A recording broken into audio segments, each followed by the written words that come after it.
Welcome to episode 2 of Real Talk. Today we're going to have real conversations about real estate, real conversations about fun, and also real conversations about stories. So I'm sitting here today with Ritchie Movilla from my team and Taylor DeStefano from my team. Hello. You're back again, guys. Like the Back white again. vans. Absolutely. Never go away. Best guests. We'll see about that.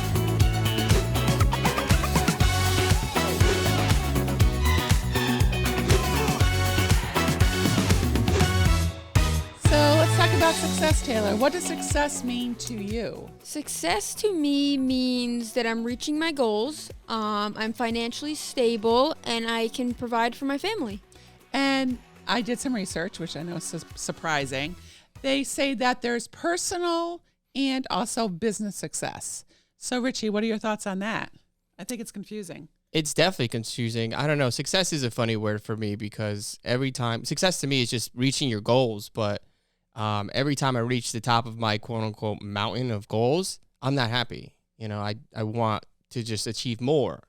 I don't think You're not happy or you just want more? Are you proud of yourself for what you do? Oh, at the moment I'm proud, okay, because that was upsetting. Goes away. No, really, the you're mother never in me, happy? I'm like, what the hell's going on? Go ahead. The moment goes away pretty fast. It's just like I'm happy I reached my goals. I'm proud of it, but you know, I would just want to achieve more and more and more. I know it's now, is that because of real estate? Because as we all know, January 1, that stupid calendar goes back to It is scary. 0 transactions. It goes to 0. Yeah, I mean, you have 5 transactions going in, Yeah. but it still restarts. Is that why, or have you always been like this? I think it has to do with like my whole life. I don't know. Maybe I'm just like, I'm really hard on myself a lot, especially when it comes to success. That like I have people around me that are very happy for my success, but I always just want to do more. I'm scared that if I ever do stop or if I ever get too comfortable, that this is all going to go away or something. So I'm very hard on myself to continue to be more successful on top of the success that I have. Like sometimes I think it's like a dream or like it's made believe. So basically you won't be happy until you're Elon Musk? Yeah, I mean, I was talking finances with my wife the other day, and she's like, you know, I'm really happy where we are, and I was like, I'm not. I want more. I was like, I don't think I'll ever be happy. And I think it's just growing up, you know. I saw people like struggle, and I'm scared to be there, you know. Okay. Like I just success. There's always like another new dream, but it's just every time I get there, I want to do more. Like I was just moved, and I unpacked my first year's goals, and I looked at them, and I was like, wow, I achieved all that, and then I do double the amount of goals onto it, and you know, I guess I'll be happy when I hit them, but I just want to make it harder for myself so I don't fall behind. You have come really far in your life. Definitely. Because of hard work. Yeah. So let's not beat yourself up so much there, Ritchie. That's just funny to me. Like, do I feel successful? No, because I can always be more successful. Well, I completely agree. Right? And that's my mentality. Well, when I, through my coaching program, it's fantastic, but you walk in a room and, there's teams doing 500 deals, 1,400 deals, 3,000 deals. Now, they're not normal sized teams, but I'm super competitive with that. Does that mean I'm not successful? Well, it depends on how you look at it. Or who's looking at you. Who's looking at you. Yeah, So I feel like Taylor, it's hard. You have to like sit back and actually realize it. Because when you're in the moment, you're never like thinking, oh, I'm successful, because you don't really realize it. Because you're always going. Like, especially in this business, you're kind of always moving to the next thing. The next, once the new year starts, you got to, start from 0 again. So it's kind of like hard to sit back and realize like, oh, am I, successful or? So when you were growing up, how did your parents teach you about success? Or did they? It was just they're hard workers. Yeah, I think it was just, if you're a hard worker, you do right by people, you're a good person, good things will happen, and, you find yourself in the right situation and, it'll all work out. Yeah, and work hard. Yes, you definitely have to work hard. Yeah, absolutely. Yeah. Somebody said to us recently that with our kids, raising our kids, it was just, they're, unconditionally loved, but they knew that, this is just what we do. Yeah. You are not lazy, you work and you try to be, as you said, a good person. And as long as you're kind to me, that's the most important thing. Oh, yeah. Sometimes I see, one of my kids do something. I'm like, that's super kind. And, you did a good job. So to me, success is very combined, because if I'm successful at work and everything keeps going, then we can give my family what I want for them. And to me, that's success. As you said, provide for your family. Yeah, and everyone's success is different, kind of everyone needs different things and wants different things. So I guess, how you kind of look at your life and what you want out of it is how you're going to determine your success. Correct. And I also think it's fascinating that, I work a lot. My son, Mackenzie, God bless him, he spends a lot of time in the mountain. Yes, climbing. And if he could not work and snowboard every day of his life, that would be his goal. Yeah. Now, that'd be awesome, but he doesn't need other things. I think trips are great. I love nice dinners. He could care less. Mm-hmm. Yeah, that's what makes him happy. That's what makes him happy. And I think knowing that about somebody is actually so important, because as you said, Taylor, everyone has different needs, wants, and ideas of success. Yeah, exactly. Now, do you think that having the success gene and the competition gene can be a disadvantage? I know we talked about that a little bit on the other podcast. I definitely think it could be a disadvantage to the point, if you're never happy and you're kind of always trying to reach new levels of success and you never sit back and actually be grateful where you are. Kind of like what we just said about Ritchie, he's come a far way. So, you can kind of get yourself into a bad habit of kind of always trying to reach new things and never, you're never happy. And definitely, being competitive, it can get you kind of into a rut if you're overly competitive. And you're always comparing yourself to other people. You definitely should not always compare yourself to other people. You kind of got to look in the mirror and compare yourself to yourself sometimes. How do you think social media has hurt things? I'm interested because obviously you guys, we're all the same age here, not really. But do you think social media has hurt people in being competitive and success? Because if you look what social media has done to younger generations, it's really upsetting. It's horrible. Yeah. And the bullying. I don't want my kids to have social media. Yeah, it's tough. There's actually a new thing that is coming out about no social media till you're 16. Have you heard about that? No, I don't have kids. No. I mean, my kids are well over that, but I saw someone post about it, that there's a new campaign that said no social media till you're 16.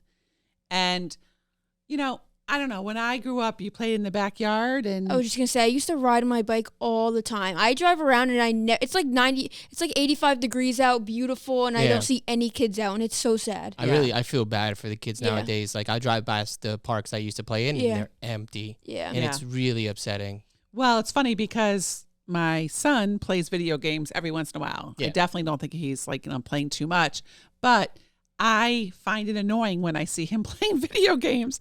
Now, he works a full-time job. He's not lazy. He's doing everything right. But I'm like, go outside and play. That's my first response as a mom. Like, what are you doing? Get away from the TV, So I don't know. I do think it has changed so much. Yeah, the thing with social media, and I realized this early, is that the people that post the most are the fakers. And, I realized that quick, and the more I see someone post, I'm just like, is this really what you're living, or is this what you're just projecting? Well, smoke and mirrors. Oh, it's all smoke and mirrors. Yeah, you cannot believe everything you see online.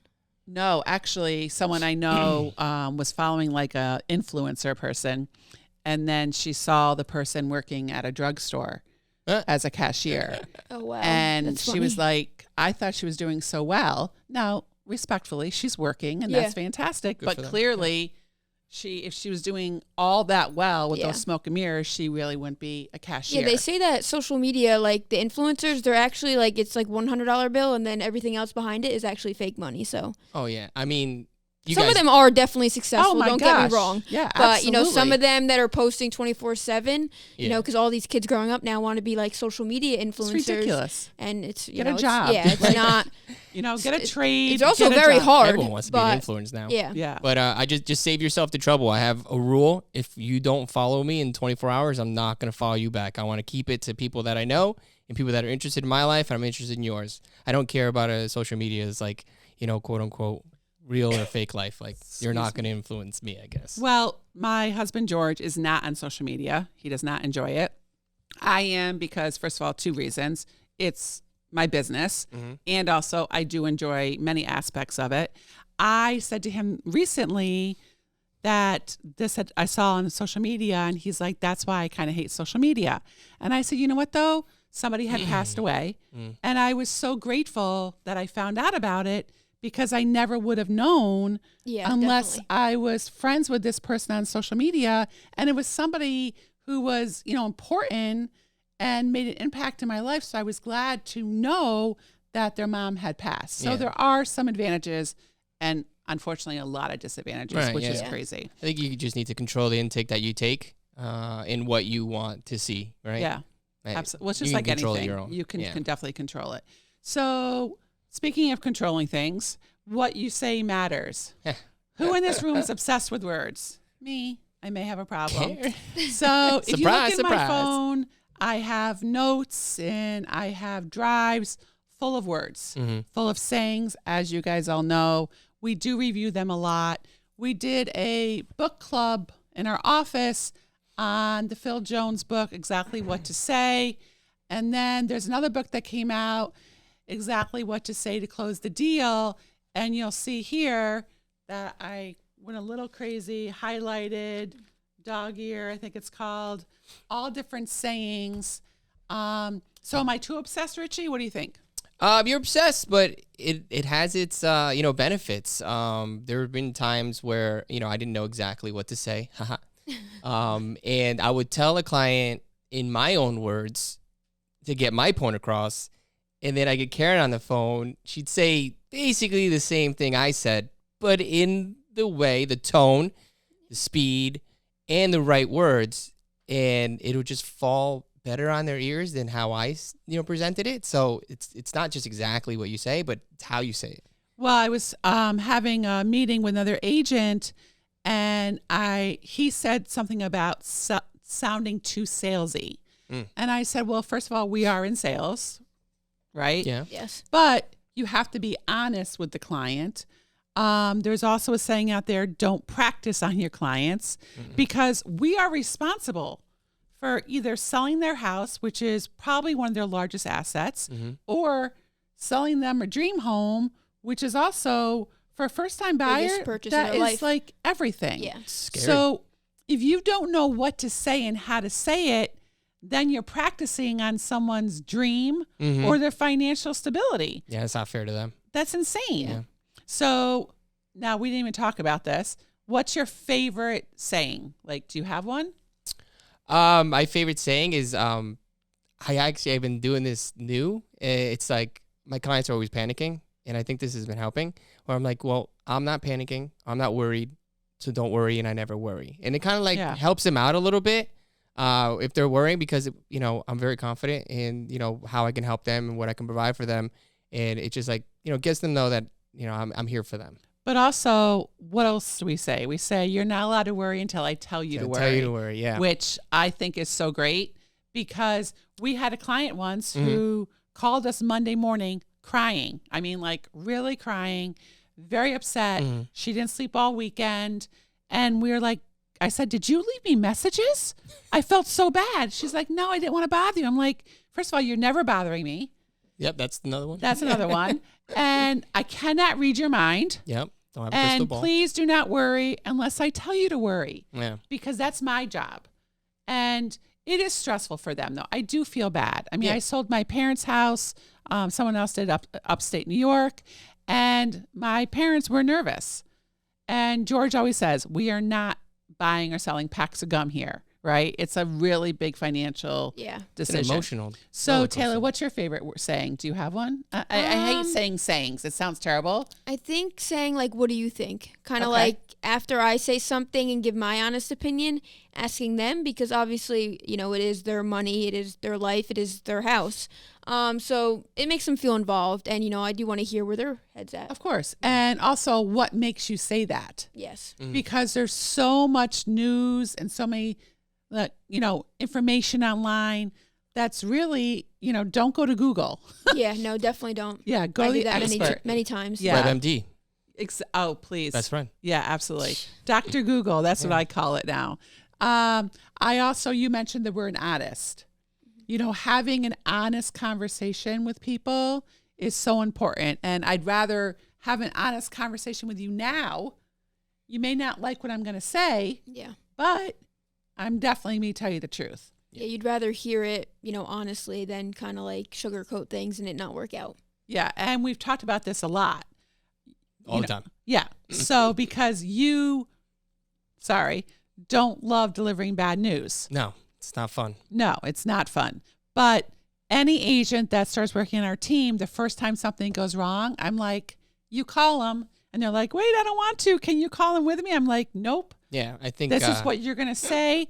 You got to give the bad news, right? I think I felt sick the first time. It wasn't bad news, but it was news I was not comfortable giving. Yeah. And I told her, I was like, I don't know if I could do this. And she's like, you have it. Write it down. This is what you're going to say word for word. And it worked out. This is not going to be fun. Right. So when you call someone, you say, hi, Sally. Yep. I am so sorry, but this is going to be a tough conversation. Yeah. So you're kind of warning them ahead of time before you just like, oh, hi, how are you? Right. What's going on? And you're like, oh, by the way, your world has just crashed around you in real estate. Yeah. So I don't know. Make sure you don't ask them how they're doing before you give them this news. No, either. Because I've had a bad day. Great. I'm going to make it worse. There you go. That's not what you want to hear. So Taylor, how much have you changed being obsessed with words and like making sure you do say the right thing with the honest conversation? Yeah, I never was into words before I started real estate. I honestly never thought of it that way. Okay. Kind of until I read this book and, kind of realizing what you say, how the other person takes it. Yeah. So I definitely think in business, what you say does really matter and it could go a long way. And like Ritchie said, it's kind of how you say it and your tone. So I definitely have changed, trying to use the right words. I don't always use the right words, but I'm trying. And just sounding, more professional and, with a better tone. So tone, sounding professional. Let's talk about texting and what a disaster that can be. Yeah. Oh my goodness. So I'm sure you guys have seen that someone was in a text and people can take that text. We should do like, people will take it in the wrong way. Right. And you have to be very careful, especially in business. Yeah. And we kind of have created policies here, not really policies, but guides that text is used for what? Do you remember? I'm here. Where are you? We actually had the test for the did. text. Nothing like financially. Test for text. Say that 10 times. Test for, yeah, I'm done. Yeah. But yeah, mostly the conversations you have with your clients should be more personal and it should be a phone call. Like hands down, end of conversation, period. Phone call. No finance talk on text. Yeah. No negotiating on text. Right now, people are afraid to pick up the darn phone. It's really sad. It is. It's ridiculous. It's like have a damn conversation. Like, could you order the pizza Basically, for me? You order the social pizza. media. Yeah. Kind of people just talk behind their phone and they don't have real conversations anymore. Absolutely. Yeah. So Keyboard. when do you text in business?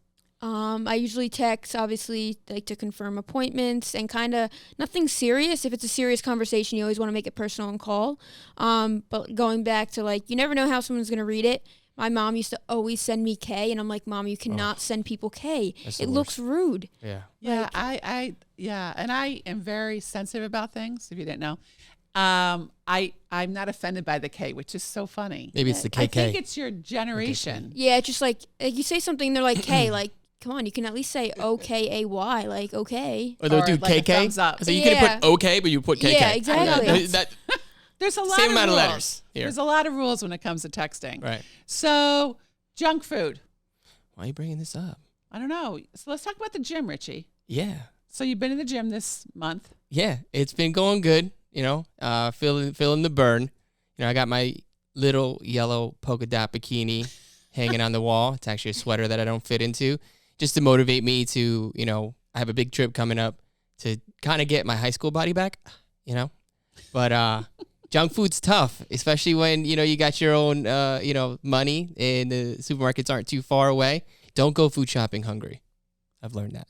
Well, yeah, everyone knows that. Order But online. yeah, I wasn't a big so you don't have to go to the store and see everything. First of all, you save so much money ordering groceries online. You're like, I can get this. Oh, I can get this. That looks good. Let's make this, and then it's 4 more items. But have you had the cookies from Costco?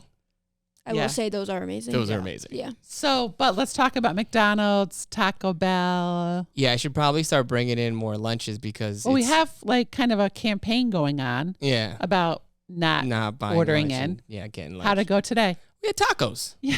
Of course we did, because one person One day brings it up. campaign, it's already over. Tacos are healthy. I did not have tacos. Tacos are healthy. Guacamole and Wayne, one of my favorites. Awesome. And I did not get it.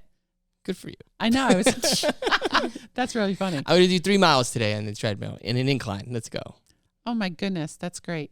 All right. And we know what your favorite junk food is. I love ice cream. Yeah. I eat ice cream almost every night. Your I favorite. don't advise you to do that, but Well, you run like 26 miles a week. yeah, exactly. Too. So what's your favorite ice cream? Anything with peanut butter in it. Vanilla peanut butter, gelatis. Shout out gelatis. Yeah. I love it. Yeah. Now, do you put toppings? Oh, whipped cream. So when Spencer was little, my son, he used to have mint chocolate chip ice cream every night. Did I ever tell you this? I used As a to kid? love As a mint kid. chocolate chip, but Yeah, It's like eating toothpaste. Friendly's was the best kind. Yeah. So, but he used to make me insane because it was never the same thing. So one night it would be mint chocolate chip plain. The other night it would be mint chocolate chip with hot fudge. And then one night, I swear to God, then it would be like sprinkles. And then it would be like everything. And there was no rhyme or reason to how he ate it. So you had an ice cream bar in your house. Kept you on your toes, you know? And finally I was like, you're going to be 16 years old. I'm done making your stupid ice cream. So recently I made him ice cream and he's like, oh my God. And I said, do you want sprinkles? What do you want on your ice cream? So I don't know. Ice cream brings back a lot of memories. Yes. What do you eat at night, Ritchie? At night? Everything. Hot I get dogs. I'm not allowed to eat hot dogs at night That's so gross. anymore. Don't do this to me. Don't do this to me. It's so good. So what kind of snacks? Like are you salt or sweet? Combination. If Gelatis never has the caramel salted caramel pretzel. I had one in Florida. Hometown has that sometimes. Big Yeah, time. it's Yeah, good. I yeah. had I some gotta in have it all. Florida I'm greedy. 2 weeks ago. It was the best salted caramel pretzel I've ever had in my life. Yeah. It was Ugh. incredible. Delray Beach. Someone go get it. It was so yummy. Like last night, I think Cindy made a cake, and I didn't even cut a piece out of the tin and put it on a plate. Just ate it right out of the tin. That's And put the gross, fork too. in the tin and put it in the fridge. Great. We will not be eating from that. No, that's Yeah. my cake. Can't have my cake. Do Please you don't share like that. salt? Not really. Okay. I'm not a snack person. Ice cream is like the worst thing that I eat. I kind of stopped eating certain things for a while, so then I kind of just. Do you Don't eat really- lunch? You really don't eat lunch. I'm kind of like I eat Pop-Tart. breakfast for lunch, but not like. I don't know. I'm not a What big does that lunch mean? person. Like I eat waffles, but during lunchtime. Oh, okay. So you literally eat breakfast for lunch. Yeah. But you don't eat lunch here. No, I just don't feel like bringing it. I'll eat when I get home or yeah. Just like to look at us and judge. Yeah, Yeah. basically. Yeah, definitely. You kind They of all look at me and judge me, so. Well, no, you look at us like, you really shouldn't be eating that. If we have bad food, you're like, yeah. I try to help them, but they just don't listen. Yeah, but you're jealous, though. You look at it, you're like, that does smell good. Some things, yes, but Taco Bell, McDonald's, no. no. Now, do you like McDonald's French fries? I haven't had McDonald's in probably like 10 years. Okay. Do you like French fries? Sweet potato fries. Okay. Why? Just because they're not really healthy for No, you? just I think I like sweet potatoes better than regular potatoes. Yeah, I do love 'Cause they're a sweet. good. Yeah. Yeah. Yeah. I don't know. I think they can be really good or they can be horrible. Guy just made me so hungry. Well, yeah, they Diane. have to be like crispy. They can't be like Yeah, super like, soft. ugh. Madison was at the Plaza, which sounds really pretentious, but she went there for. I know, right?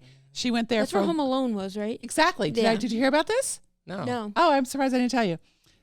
They have a Home Alone Sunday that you can order. Oh, that's From awesome. the actual movie? Because he had one in the movie. Correct. Yeah. So you can order from room service, like the experience of Oh Home my Alone. God, that's so which cool. I got a picture of it. 16 scoops of ice cream. 16 scoops. 16 scoops of ice cream, chocolate sauce, cherries, sprinkles, all the craziness. They bring it to your room for room service. It's this big thing. Guess how much? Oh, $70, $80. yeah, I was going to say 110. $300. She got it? No. Oh. That's let's put highway this way. robbery. I don't know if she got it or not. She said this would be such a great experience. I can't imagine they did, and I would kill her if You're they already did. spending that much to stay at the hotel. They can't just give you the ice cream for I But it's know. like Home Alone. $50. But isn't that funny that it's 16 scoops? Now, were you allowed to eat junk food growing up? Now, I mean, I wasn't always a big snacker. It was my honeymoon in Aruba. The best cheesecake you can ever have at all the restaurants. I don't know. It must be something in the water. But no, I didn't snack until then. I think now I saw a TikTok. If your wife asks you if she wants ice cream, she's not asking me if I want some. She's asking me permission to have some with her. Yeah, I was going to say, people usually want somebody to eat it with them. Right, So they're like, right. oh, if I eat it, it's not as bad if they eat it too. Yeah. No, not really. I'm usually the one eating it. Because you feel like you're like being a cow or cheating or something. Like you don't want to be like a loser alone. Yeah. Now, do you like chocolate? Loser. Do you like chocolate covered pretzels? No. Oh, I love those. But not a chocolate person. Sweets make me. I don't like peanut butter and chocolate. I don't like peanut butter and things either. Oh, I love peanut butter. I like a peanut butter cookie, but I do so you not don't like a Reese's? God, no. Oh, you think it's because you work out? Your body's just like craving something like healthy?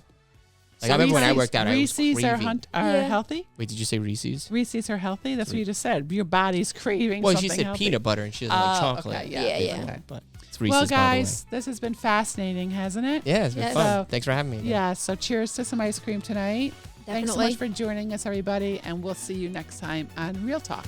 Take care.